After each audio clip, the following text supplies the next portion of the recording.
మా ఊరిలో మమ్మల్ని చాలా అవమానించారు చదువు మీద. అందుకే మేము ఈ రోజున పలక తీసుకొచ్చాం. సరస్వతీదేవిని సంరక్షించుకుంటూ కాబట్టి అక్షాభిమానం చేస్తాం.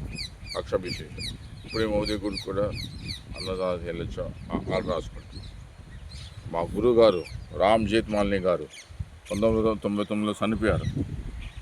మాకు ఆదర్శం ఆయన ప్రపంచంలోనే పెద్ద మేధావి. ఆయన సుప్రీంకోర్టులో లాయర్. మేము కూడా ఆయన ఆదర్శంగా ఆయన రాజకీయ నాయకుడు కూడా, మినిస్టర్ గారు కూడా చేశారు. మేము ఆయన జీవితాన్ని కొనసాగిస్తాం. ఈ ప్రతీకారం తీసుకుంటాం. కోసూరు రామకృష్ణ ప్రసాద్ తాసిపోయిన పక్కపట్టిన తాసిపోయిన కలవటం మర్చిపోద్దు, కానీ కోసూరు రామకృష్ణ ప్రసాద్ మా ట్రైనింగ్ అంత ఘోరంగా ఉంటుంది. అందుకే మేము కానీ కోర్టులో అడుగు పెట్టామంటే ₹1 తక్కువ కాదు. అడుగు పెడతానికే జస్ట్ 1 crore. Just 1 crore.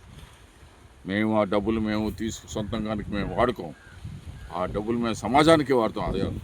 అది విద్యాదానం చేయడానికి కానీ, లేకపోతే వేరే ఇంకో రూపంలో కానీ సమాజానికి. సో ఇక్కడి నుంచి తొందరలో మోస్ట్ రెప్యూటెడ్ క్రిమినల్ లాయర్ మా పేరు మేమే చెప్పుకుంటాం బావదు.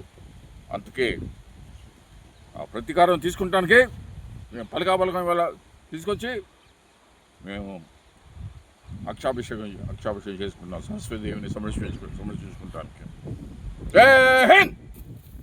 Okay but